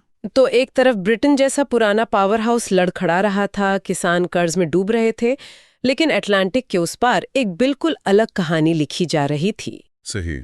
अमेरिका में कुछ ऐसा हो रहा था जो दुनिया को हमेशा के लिए बदल देने वाला था। जहां यूरोप संघर्ष कर रहा था, वहीं अमेरिका में रिकवरी बहुत तेजी से हुई। हाँ, 1920 की शुरुआत में अमेरिकी अर्थव्यवस्था में रॉकेट की रफ्तार पकड़ ली, और इस रफ्तार के पीछे जो इंजन था उसका नाम था मास प्रोडक्शन, बड़े पैमाने पर उत्पादन। और मास प्रोडक्शन का दूसरा नाम थे हेनरी फोर्ड और उनकी गाड़ियां। लेकिन ये आइडिया उन्हें आया कहां से? किसी ने बस एक दिन सोचा कि चलो फैक्ट्रियां ऐसे बनाते हैं? नहीं, ये आइडिया बड़ा दिलचस्प है। फोर्ड ने इसे शिकागो के एक बूचड़खाने, स्लॉटर हाउस से लिया था। बूचड़खाने से? हाँ, वहां उन्होंने देखा कि मरे हुए जानवरों को एक कन्वेयर बेल्ट पर लटका दिया जाता है और वो आगे बढ़ते रहते हैं, और लाइन में खड़े अलग अलग कसाई उनके अलग अलग हिस्से काटते जाते हैं। अच्छा। फोर्ड ने सोचा कि अगर एक जानवर को इस तरह डिसेंबल किया जा सकता है तो एक कार को इसी तरीके से असेंबल क्यों नहीं किया जा सकता। वाह, मतलब एक कार फैक्ट्री का आइडिया एक बूचड़खाने से आया। कमाल है। तो उन्होंने किया क्या? उन्होंने इसी रिवर्स लॉजिक को अपनी कार फैक्ट्री में लागू कर दिया। उन्होंने एक असेंबली लाइन बनाई। कार का चैसीज एक कन्वेयर बेल्ट पर धीरे धीरे आगे बढ़ता था और हर वर्कर अपनी जगह पर खड़ा रहता था। और उसे बस एक ही काम बार बार दिन भर करना होता था? हाँ, कोई सिर्फ एक पहिया कसता था, कोई सिर्फ इंजन का एक नट टाइट करता था, कोई सिर्फ एक तार जोड़ता था, बस वही बार बार। और इसका नतीजा ये हुआ कि हेनरी फोर्ड की टी मॉडल कार हर 3 मिनट में एक बनकर तैयार हो जाती थी। 3 मिनट में एक कार? ये तो आज के हिसाब से भी अविश्वसनीय लगता है। उस जमाने में तो ये जादू जैसा लगा होगा। ये दुनिया की पहली मास प्रोड्यूस्ड कार थी। बिल्कुल, प्रोडक्शन के लिहाज से ये एक क्रांति थी, लेकिन वर्कर के नजरिए से सोचिए। हाँ, ये काम बेहद तनाव भरा और बोरिंग रहा होगा। काम करना है, आप एक पल सुस्ता नहीं सकते, बगल वाले से बात नहीं कर सकते। इस काम की वजह से वर्कर शारीरिक और मानसिक रूप से टूट रहे थे, और इसीलिए बड़ी संख्या में नौकरी छोड़ रहे थे। हाँ। तो फोर्ड ने एक ऐसा दांव खेला जिसने सबको चौंका दिया। जनवरी 1914 में उन्होंने अपने वर्कर्स की मजदूरी को दोगुना करके $5 प्रतिदिन कर दिया। उस जमाने में ये बहुत बड़ी रकम थी। ये तो सुनने में वर्कर्स के लिए बहुत अच्छा लगता है। हाँ, सतह पर तो यही लगता है, लेकिन ये फोर्ड की तरफ से कोई दरियादिली नहीं थी। ये एक बहुत ही चालाक बिजनेस मूव था। उन्होंने इसे बाद में अपना सबसे अच्छा कॉस्ट कटिंग फैसला कहा। एक मिनट, मजदूरी दोगुनी करना कॉस्ट कटिंग कैसे हो सकता है? ये तो कॉन्ट्रडिक्टरी बात लग रही है। ये हिसाब समझ नहीं आया। यही तो सारा खेल है। फोर्ड का तर्क ये था कि जो वर्कर नौकरी छोड़कर जा रहे थे, उनकी जगह नए वर्कर को भर्ती करने और ट्रेन करने में बहुत पैसा और वक्त बर्बाद हो रहा था। अच्छा। कि मजदूरी दोगुनी करके वो अपने अनुभवी वर्कर्स को रोक सकते हैं। बदले में उन्होंने प्रोडक्शन लाइन की रफ्तार को और तेज कर दिया और मजदूरों से और ज्यादा लिचोड़ कर काम करवाया। और साथ ही अपनी फैक्ट्रियों में ट्रेड यूनियनों पर सख्ती से पाबंदी लगा दी। बिल्कुल। तो ये एक सौदा था, ज्यादा पैसे लो लेकिन अपनी आजादी, आराम और यूनियन बनाने का हक छोड़ दो। मतलब उन्होंने मजदूरों की वफादारी और उनकी चुप्पी दोनों को खरीद लिया। बिल्कुल। और ये फोर्डिस्ट तरीका इतना कामयाब हुआ कि जल्द ही पूरे अमेरिका और फिर 1920s में यूरोप में भी फैल गया। मास प्रोडक्शन की वजह से कारों, फ्रिज, वॉशिंग मशीन जैसी चीजों की कीमतें बहुत कम हो गईं। और क्योंकि मजदूरों की तनख्वाह बढ़ गई थी तो वो अब इन चीजों को खरीद भी सकते थे। पहली बार एक आम मजदूर भी कार खरीदने का सपना देख सकता था। तो जो वर्कर कार बना रहा था, अब वो खुद भी एक कस्टमर बन गया था। एग्जैक्टली और यहीं से एक और बड़ी चीज शुरू हुई, हायर परचेज, यानी आज का ईएमआई सिस्टम। अच्छा, ईएमआई की शुरुआत तब हुई? हाँ, एक तरह से लोगों को कहा गया कि पूरी कीमत एक साथ देने की जरूरत नहीं है, बस हर हफ्ते या हर महीने छोटी छोटी किस्तें चुकाते रहो। ये आज हमें बहुत नॉर्मल लगता है, लेकिन उस वक्त ये एक बहुत बड़ी क्रांति थी। तो लोग लोन पर घर खरीद रहे थे और फिर उसे लोन पर खरीदे गए सामान फ्रिज, रेडियो, वॉशिंग मशीन से भर रहे थे। और इससे तो एक जबरदस्त इकोनॉमिक साइकिल बन गया होगा। ज्यादा प्रोडक्शन मतलब ज्यादा रोजगार, ज्यादा रोजगार मतलब ज्यादा आमदनी, ज्यादा आमदनी मतलब ज्यादा खरीदारी, और ज्यादा खरीदारी की मांग पूरी करने के लिए और ज्यादा प्रोडक्शन। आपने बिल्कुल सही पकड़ा। अमेरिका में समृद्धि का एक वर्चुअस साइकिल बन गया। 1923 तक अमेरिका दुनिया का सबसे बड़ा विदेशी कर्जदाता बन चुका था और उसके निवेश से यूरोप की रिकवरी में भी मदद मिल रही थी। सब कुछ एकदम परफेक्ट लग रहा था। ऐसा लग रहा था कि अमेरिका ने खुशहाली का फॉर्मूला खोज लिया है और अब दुनिया में सब अच्छा ही अच्छा होगा। लेकिन जैसा कि ऐसी कहानियों में अक्सर होता है, इस चमक दमक के पीछे एक गहरा अंधेरा छिपा हुआ था। बिल्कुल, जैसा कि सोर्स में लिखा है, ये सब हमेशा के लिए अच्छा साबित नहीं हुआ। ये पार्टी ज्यादा दिन चलने वाली नहीं थी। 1929 तक दुनिया एक ऐसी महामंदी, अ ग्रेट डिप्रेशन में डूबने वाली थी जिसका अनुभव उसने पहले कभी नहीं किया था। हाँ, इस चमकदार अमेरिकी मॉडल में कुछ बहुत गहरी छिपी हुई खामियां थीं, जो जल्द ही दुनिया के सामने आने वाली थीं। तो कुल मिलाकर ये इंटरवॉर पीरियड शांति और रिकवरी का दौर नहीं था, बल्कि बहुत बड़े और अस्थिर बदलावों का दौर था। ब्रिटेन का पुराना साम्राज्यवादी वर्ल्ड ऑर्डर ढह रहा था और अमेरिका का नया मास प्रोडक्शन और कंजम्पशन पर आधारित वर्ल्ड ऑर्डर उभर रहा था। लेकिन ये एक बहुत मुश्किल और दर्दनाक बदलाव था। तो ये थी इंटरवॉर इकोनॉमी की कहानी, जिसमें उम्मीद और निराशा, तरक्की और संकट दोनों के बीच एक साथ बोए जा रहे थे। एक दिलचस्प और अस्थिर मिश्रण। ठीक है, चलिए अब आगे बढ़ते हैं। ठीक है, अब हम ग्रेट डिप्रेशन पर चर्चा करेंगे। तो ये सिर्फ इतिहास की किताबों का कोई एक चैप्टर नहीं है। आज हम एक अदृश्य धागे की कहानी को समझने की कोशिश करेंगे। वो धागा जो 1929 में न्यूयॉर्क के एक स्टॉक ब्रोकर को बंगाल के एक जूट किसान से जोड़ता था। और जब वो धागा टूटा, हाँ, तो पूरी दुनिया ताश के पत्तों की तरह कैसे बिखर गई। हमारे पास जो जानकारी है वो हमें एक मल्टी फैसेटेड व्यू देती है, मतलब वैश्विक आर्थिक नीतियों से लेकर बंगाल के एक अकेले किसान के दर्द तक। बिल्कुल, और हमारा मकसद इसी डोमिनो इफेक्ट को समझना है। ये सिर्फ आंकड़ों का खेल नहीं है कि जीडीपी इतनी गिर गई या अनएम्प्लॉयमेंट इतना बढ़ गया। सही। ये इस बात को समझने की कोशिश है कि कैसे दुनिया के एक कोने में वॉल स्ट्रीट पर लिया गया एक फैसला हजारों मील दूर बैठे एक परिवार के चूल्हे को बुझा सकता था। तो ये सब शुरू कैसे हुआ, वो कौन सी चिंगारियां थीं जिनसे इतनी बड़ी आग लगी। चलिए इसकी गहराई में चलते हैं। तो चलिए इसके कारणों को अनपैक करते हैं। जो हमने पढ़ा उसमें एक बात साफ उभर कर आती है कि ये किसी एक घटना का नतीजा नहीं था। ये एक परफेक्ट स्टॉर्म था। कई चीजें एक साथ खराब हुई। एकदम सही कहा। पहला विश्व युद्ध खत्म हुए ज्यादा समय नहीं हुआ था और दुनिया की अर्थव्यवस्था अभी भी बहुत नाजुक थी। एक तरह से वो एक मरीज की तरह थी जो अभी अभी एक बड़ी सर्जरी से उठाओ। अच्छा।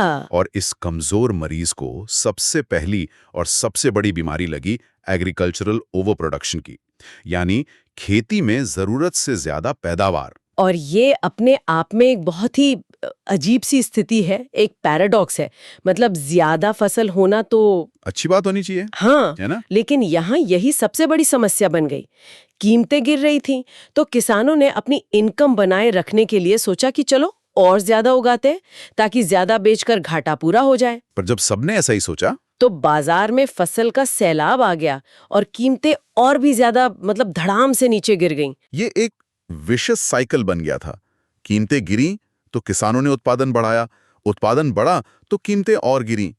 सोर्सेस में लिखा है कि फसल गोदामों और खेतों में सड़ रही थी क्योंकि कोई खरीदार ही नहीं था। इसे आज के कॉन्टेक्स्ट में सोचिए, जब हम कभी-कभी खबरों में देखते हैं कि टमाटर के दाम गिरने पर किसान अपनी पूरी फसल सड़क पर फेंकने को मजबूर हो जाते हैं। बिल्कुल, क्योंकि मंडी तक ले जाने का खर्चा भी नहीं निकल रहा होता। 1920 के दशक में यही चीज वैश्विक स्तर पर हो रही थी। और इस कमजोर अर्थव्यवस्था को दूसरा बड़ा झटका लगा पैसों के फ्लो में आई रुकावट से, खासकर अमेरिका से आने वाले कर्जों से। हाँ, 1920 के दशक के मध्य में अमेरिका दुनिया का सबसे बड़ा साहूकार बन चुका था।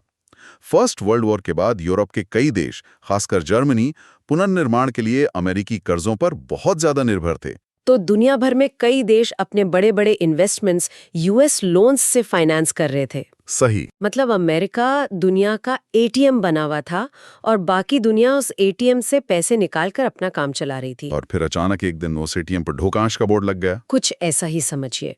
जैसे ही अमेरिका की अपनी अर्थव्यवस्था में थोड़ी सी भी गड़बड़ी के संकेत मिले, वहां के लेंडर्स, जो बैंक और इन्वेस्टर्स थे, वो घबरा गए, डर गए। हाँ, उन्होंने रातों रात हाथ खींच लिए, नए कर्जे देना बंद कर दिया। आंकड़े वाकई चौंकाने वाले हैं। सोर्सेस के मुताबिक 1928 के पहली छमाही में अमेरिका ने दुनिया को $1 बिलियन से ज्यादा का कर्ज दिया था। $1 बिलियन। और 1 साल बाद ये आंकड़ा गिरकर उसका सिर्फ 1/4 रह गया था। सिर्फ 1/4। हाँ, तो जिन देशों की अर्थव्यवस्था इस पैसे के इंजेक्शन पर चल रही थी, वो अचानक एक बड़े संकट में फंस गए। तो वो मशहूर कहावत सच हो गई कि जब अमेरिका को छींक आती है तो पूरी दुनिया को जुकाम हो जाता है। तो ये डोमिनो इफेक्ट का पहला पत्थर गिरा। इसका असर बाकी दुनिया पर कैसा दिखा? क्या यूरोप में इसका असर तुरंत महसूस हुआ? असर सिर्फ महसूस नहीं हुआ, बल्कि एक सुनामी की तरह आया। यूरोप में जहां कई देश पहले से ही कर्ज में डूबे थे, वहां बड़े बड़े बैंक फेल होने लगे। 1931 में ऑस्ट्रिया का सबसे बड़ा बैंक क्रेडिट स्टैल ढह गया। अच्छा। इस एक बैंक के गिरने से पूरे यूरोप में पैनिक फैल गया। जर्मनी में लोगों ने बैंकों से अपना पैसा निकालना शुरू कर दिया, जिससे वहां के बैंकिंग सिस्टम पर ताला लग गया। ब्रिटिश पाउंड स्टर्लिंग, जो उस समय दुनिया की सबसे मजबूत मुद्राओं में से एक थी। पाउंड भी? हाँ। उसकी कीमत भी बुरी तरह गिर गई। हाँ, बुरी तरह। और ये सिर्फ यूरोप तक ही सीमित नहीं रहा होगा। लैटिन अमेरिका और दूसरे कॉलोनियल देशों का क्या हुआ, जो खेती और कच्चे माल पर निर्भर थे? उनकी हालत तो और भी खराब हो गई।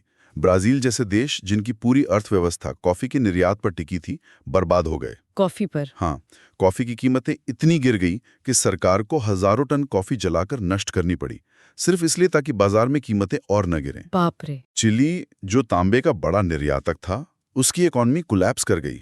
हर तरफ हाहाकार मचा हुआ था। और इस जलती हुई आग में घी डालने का काम किया अमेरिका ने। जब उसे अपनी अर्थव्यवस्था को बचाना था, तो उसने इंपोर्ट ड्यूटीज यानी आयात शुल्क को लगभग दोगुना कर दिया। हाँ। ये तो उन देशों के लिए एक और बड़ा झटका रहा होगा जो अमेरिका को अपना सामान बेचते थे। ये तो मंदी के ऊपर एक तरह का ट्रेड वॉर हो गया। बिल्कुल। इसे इतिहास में स्मूट-हॉली टैरिफ एक्ट के नाम से जाना जाता है। सोच ये थी कि बाहर से आने वाला सामान महंगा कर दो ताकि अमेरिकी लोग सिर्फ अमेरिकी सामान खरीदें। लेकिन इसका तो उल्टा असर हुआ होगा ना? बिल्कुल उल्टा। जवाब में दूसरे देशों ने भी अमेरिकी सामान पर टैक्स बढ़ा दिए। नतीजा, विश्व व्यापार जो पहले से ही सुस्त था, वो लगभग ठप हो गया। कितना? मतलब कोई आंकड़ा है? 1929 से 1934 के बीच ग्लोबल ट्रेड में 60% से ज्यादा की गिरावट आई। इसने दुनिया को और गहरी मंदी में धकेल दिया। तो इस डोमिनो इफेक्ट का केंद्र, जहां से ये पहली लहर उठी, वो था अमेरिका। अब सीधे अमेरिका की बात करते हैं। वहां जो हुआ वो सिर्फ एक आर्थिक संकट नहीं था, वो एक सामाजिक भूचाल था। वहां के हालात वाकई भयावह हैं। बैंकों ने घरेलू कर्ज देना बंद कर दिया और जो पुराने कर्ज दिए हुए थे उन्हें जबरदस्ती वापस मांगने लगे। लोगों की जिंदगी की जमा पूंजी रातों रात खत्म हो गई। सोर्स में एक लाइन बहुत असरदार है। 1920 के दशक की कंज्यूमरिस्ट प्रॉस्पेरिटी धूल के गुबार में गायब हो गई। इस लाइन को आज के भारतीय मिडिल क्लास के नजरिए से सोचें तो रूह कांप जाती है। मान लीजिए किसी की अच्छी नौकरी है, उसने घर की ईएमआई, कार की ईएमआई ले रखी है, क्रेडिट कार्ड से शॉपिंग चल रही है। हाँ, सब कुछ बढ़िया चल रहा है। और अचानक एक दिन नौकरी चली जाए और बैंक कहे कि सारा लोन अभी चुकाओ, घर, गाड़ी, सब कुछ हाथ से निकल जाएगा। अमेरिका में लाखों लोगों के साथ यही हुआ। और फिर आई बेरोजगारी की लहर। सोर्स में एक तस्वीर है जिसमें हजारों लोग अनएम्प्लॉयमेंट बेनिफिट्स के लिए लंबी अंतहीन लाइनों में खड़े हैं। मैंने देखी है वो तस्वीर। वो तस्वीर उस दौर का प्रतीक बन गई। एक समय पर अमेरिका में लगभग 1.5 करोड़ लोग बेरोजगार थे, जो उस समय की वर्कफोर्स का 25% था। 25% मतलब हर 4 में से एक इंसान बेरोजगार था। हाँ, लोग काम की तलाश में एक शहर से दूसरे शहर मीलों पैदल चलते थे, सिर्फ एक वक्त की रोटी के लिए। हालात इतने खराब हो गए कि अमेरिका का पूरा बैंकिंग सिस्टम ही ढह गया। 1933 तक 4,000 से ज्यादा बैंक बंद हो चुके थे। और 1929 से 1932 के बीच लगभग 1,10,000 कंपनियां दिवालिया हो गईं। ये पूरा का पूरा इकोनॉमिक कोलैप्स था। बाप रे। और यहीं पर सोर्स में दी गई दूसरी तस्वीर का जिक्र करना बहुत जरूरी है, जो फोटोग्राफर डोरोथिया लैंग ने खींची थी।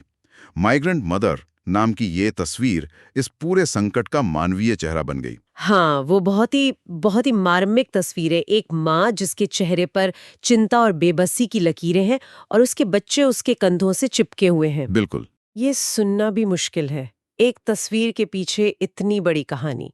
ये आंकड़े जो हम करोड़ों और अरबों में बात कर रहे हैं, वो असल में ऐसी ही अनगिनत कहानियों से बने हैं। उस माँ की आंखों में जो दर्द है, वो पूरी पीढ़ी का दर्द है। बिल्कुल। उस तस्वीर के पीछे की कहानी और भी दर्दनाक है। वो 32 साल की एक माँ थी, फ्लोरेंस ओवेन्स टॉम्पसन, अपने 7 बच्चों के साथ। उनका परिवार खेतों से जमी हुई सब्जियां और सड़क पर मरे हुए पक्षियों का शिकार करके किसी तरह गुजारा कर रहा था। ओह। जब लैंगे ने ये तस्वीर खींची, तब उन्होंने अपनी कार के टायर बेचकर खाने का सामान खरीदा था। ये कहानी उन आंकड़ों को एक मानवीय चेहरा देती है। तो चलिए अब उस अदृश्य धागे के दूसरे सिरे पे चलते हैं, भारत। इस वैश्विक संकट का असर हम पर, एक औपनिवेशिक देश पर कैसे पड़ा?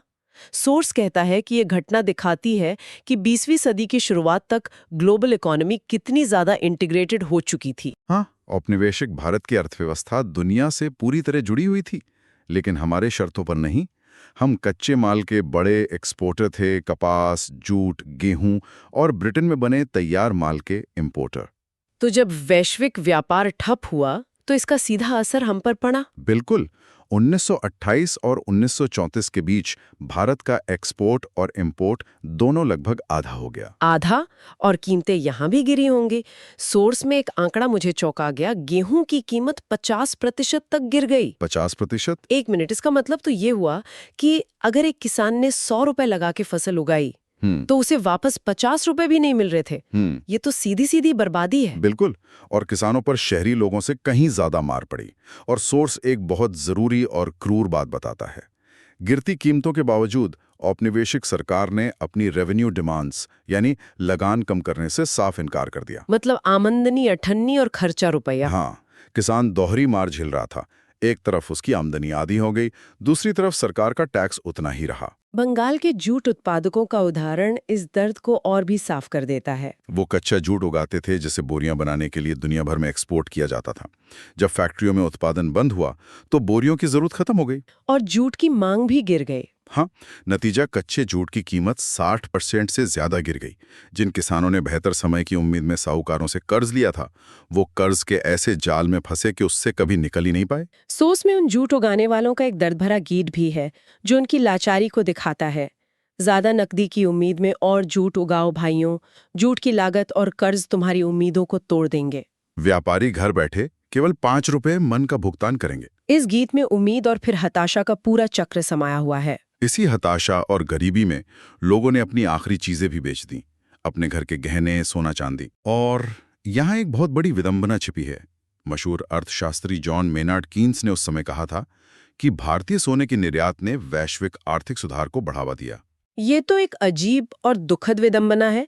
मतलब भारत के सबसे गरीब किसानों के घर का सोना, उनकी आखिरी उम्मीद, बिककर ब्रिटेन की अर्थव्यवस्था को बचाने में लग गया, जबकि उन किसानों को बदले में कुछ नहीं मिला। बिल्कुल। ये उस औपनिवेशिक व्यवस्था का असली चेहरा दिखाता है। एक तरफ वैश्विक अर्थव्यवस्था को सहारा मिल रहा था, दूसरी तरफ उस सहारे की नींव में लाखों भारतीय परिवारों की बर्बादी थी। और सोर्स इसी ग्रामीण असंतोष को महात्मा गांधी के 1931 के सविनय अवज्ञा आंदोलन के फैलने की एक बड़ी वजह मानता है। हाँ, जब किसानों के पास खोने के लिए कुछ नहीं बचा तो वो सड़कों पर उतर आए। लेकिन शहरी भारत की कहानी कुछ अलग थी, है ना? हाँ, शहरों में मंदी का असर मिला जुला था और कुछ मामलों में तो उल्टा था। जिन लोगों की आय निश्चित थी, जैसे किराया वसूलने वाले जमींदार या सरकारी नौकरी करने वाले वेतनभोगी मध्यवर्गीय कर्मचारी। उनके लिए तो अच्छा हो क्या होगा। एक तरह से हाँ, कीमतें गिरने से उनकी परचेजिंग पावर बढ़ गई, हर चीज सस्ती मिल रही थी। ये एक अजीब विरोधाभास था, गांवों में तबाही और शहरों में कुछ लोगों के लिए राहत। तो हमने देखा कि ये एक बहुत बड़ी वैश्विक घटना थी, लेकिन इसका असर इस बात पर निर्भर करता था कि आप कौन हैं और कहाँ हैं। एक अमेरिकन बैंकर, कैलिफोर्निया का एक प्रवासी मजदूर, बंगाल का एक जूट किसान या दिल्ली में एक वेतनभोगी क्लर्क, सबके अनुभव बिल्कुल अलग थे। बिल्कुल। ये वैश्विक प्रणाली में मौजूद गहराइयों, असमानताओं और जुड़ावों को एक साथ उजागर करता है। 1935 के आसपास आर्थिक सुधार धीरे धीरे शुरू हुआ, लेकिन सोर्स एक महत्वपूर्ण बात कहता है क्या कि इस महामंदी का समाज, राजनीति और लोगों की कलेक्टिव कॉन्शियसनेस पर जो प्रभाव पड़ा वो कहीं ज्यादा गहरा और स्थायी साबित हुआ। इसने लोगों का अपनी सरकारों और आर्थिक प्रणालियों पर से भरोसा हिला दिया था। तो ये संकट हमें दिखाता है कि ग्लोबल इकोनॉमी सिर्फ एक किताबी शब्द नहीं है, ये असल में लोगों की जिंदगियों का, उनकी उम्मीदों और दुखों का एक आपस में गुंथा हुआ जाल है। और शायद सोचने वाली बात यह है कि आज जब हम ग्लोबलाइजेशन के इस दौर में 100 साल पहले से कहीं ज्यादा जुड़े हुए हैं, क्या हम वैसे ही किसी वैश्विक संकट के लिए तैयार हैं? ये सवाल सोर्सेज हमारे लिए छोड़ देते हैं। चलिए आगे बढ़ते हैं। ठीक है, अब हम विश्व अर्थव्यवस्था का पुनर्निर्माण, युद्ध के बाद का युग, मतलब rebuilding a world economy, the post war era पर चर्चा करेंगे। हाँ, तो मतलब सेकेंड वर्ल्ड वॉर खत्म हो चुका है और दुनिया ने जो मंजर देखा है उसकी तो हम आज कल्पना भी नहीं कर सकते। करीब करीब 6 करोड़ लोग मारे गए। और ये आंकड़ा 1939 की दुनिया की आबादी का लगभग 3% था। 3%? मतलब एक पूरी की पूरी पीढ़ी पर असर पड़ा था। और सबसे शॉकिंग बात तो ये थी कि इस बार मरने वालों में सैनिक कम, आम नागरिक ज्यादा थे। औरतें, बच्चे, बूढ़े, जो लड़ाई का हिस्सा भी नहीं थे। बिल्कुल। यूरोप और एशिया में शहर के शहर मलबे में तब्दील हो चुके थे, जैसे रूस का स्टेलिनग्राद। अगर आप उसकी तस्वीरें देखें तो सिवाय खंडर के कुछ नहीं दिखता। तो सवाल यही था ना कि इस मलबे के ढेर पर, इस राख पर एक नई दुनिया कैसे बनाई जाए। ये सिर्फ रिकंस्ट्रक्शन का काम नहीं था, ये उससे कहीं ज्यादा बड़ा था। और यहीं से, इसी शून्य से 2 नई महाशक्तियां, 2 न्यू सुपर पावर्स का उदय हुआ। बिल्कुल।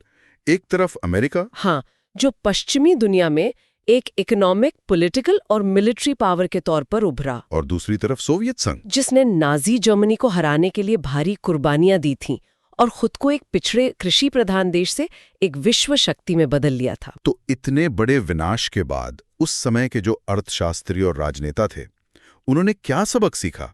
मतलब वो फर्स्ट वर्ल्ड वॉर के बाद वाली गलतियां तो नहीं दोहराना चाहते होंगे। नहीं, बिल्कुल नहीं। उन्होंने 2 बहुत ही फंडामेंटल बातें सीखी।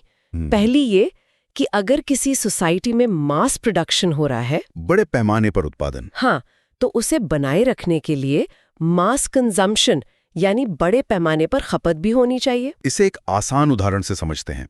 मान लीजिए किसी कंपनी ने लाखों कारें बना दी, लेकिन अगर लोगों के पास उन्हें खरीदने के लिए पैसे ही नहीं हैं, तो उन कारों का क्या होगा? वो तो फैक्ट्री में ही खड़ी रह जाएंगी, इकोनॉमी बैठ जाएगी। एग्जैक्टली।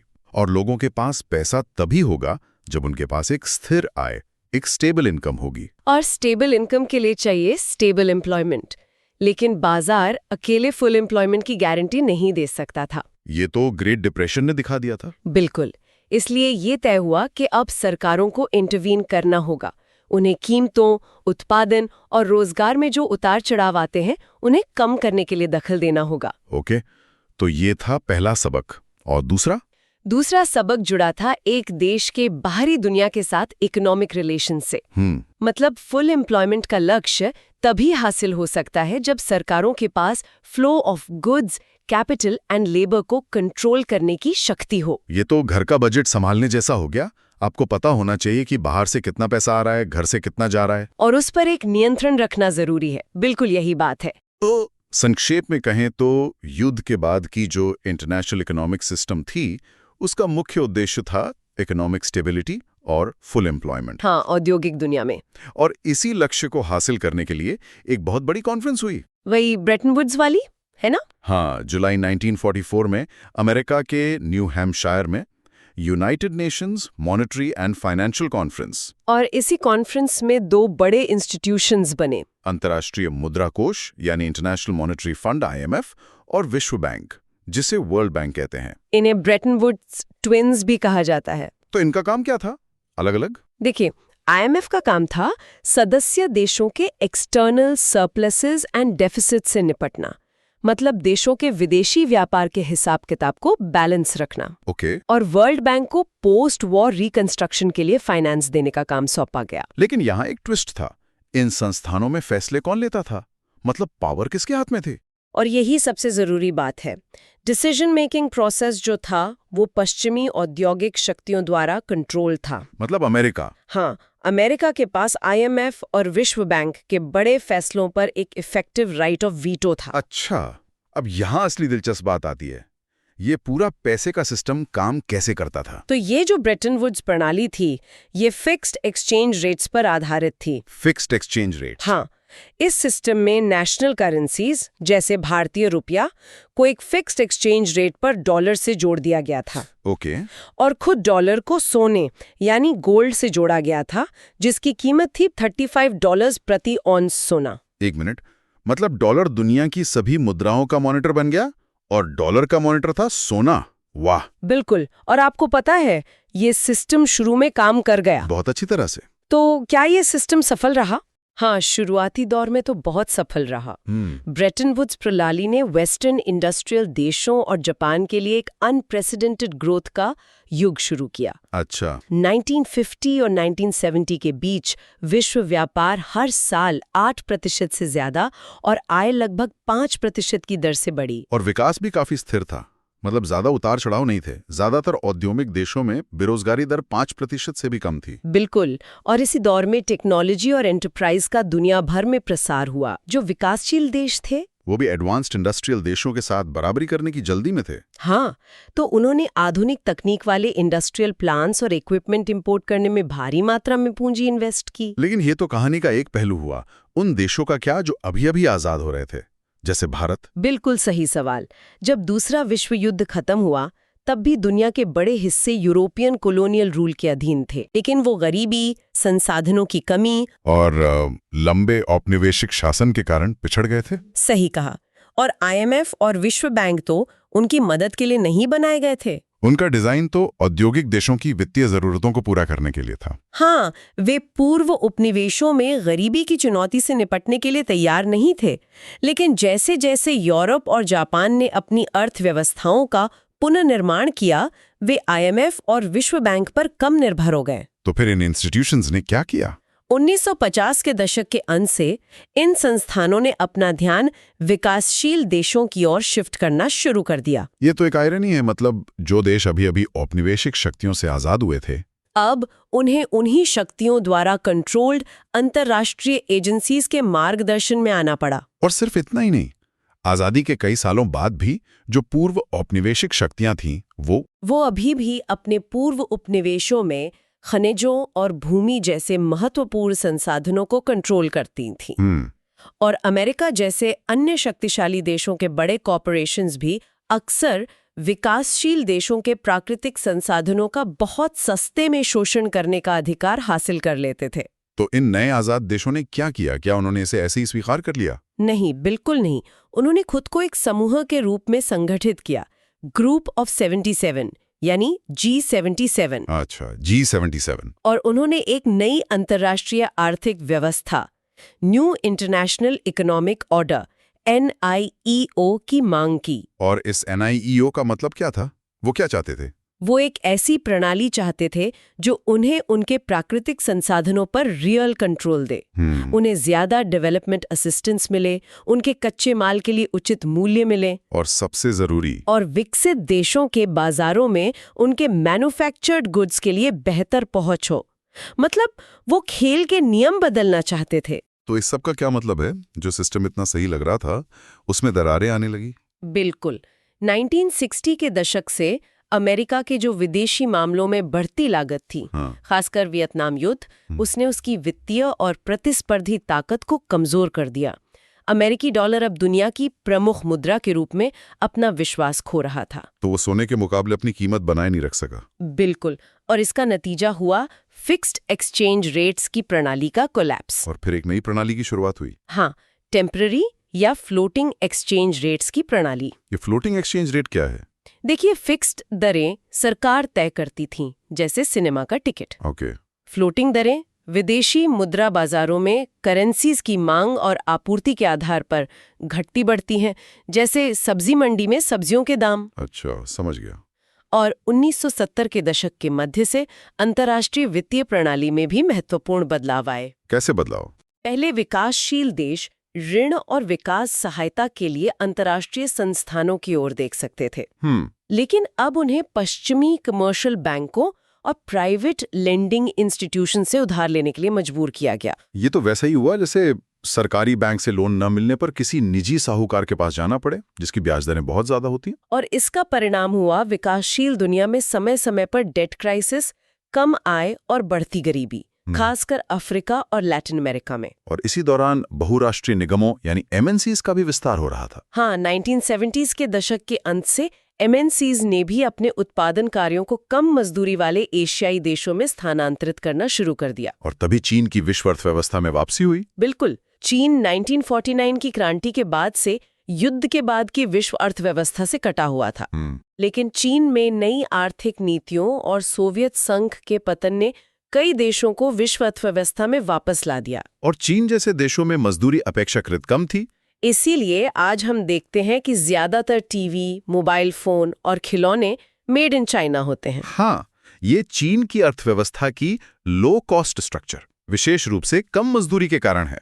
और यहाँ आकर्षक बात यह है कि उद्योगों के इस स्थानांतरण ने विश्व व्यापार और पूंजी प्रवाह को और बढ़ावा दिया। पिछले 2 दशकों में दुनिया का आर्थिक भूगोल ही बदल गया है, क्योंकि भारत, चीन और ब्राजील जैसे देशों ने तेजी से आर्थिक परिवर्तन किया है। और यहीं से उस वैश्वीकरण यानी ग्लोबलाइजेशन की शुरुआत हुई जिसे हम आज जानते हैं। बिल्कुल।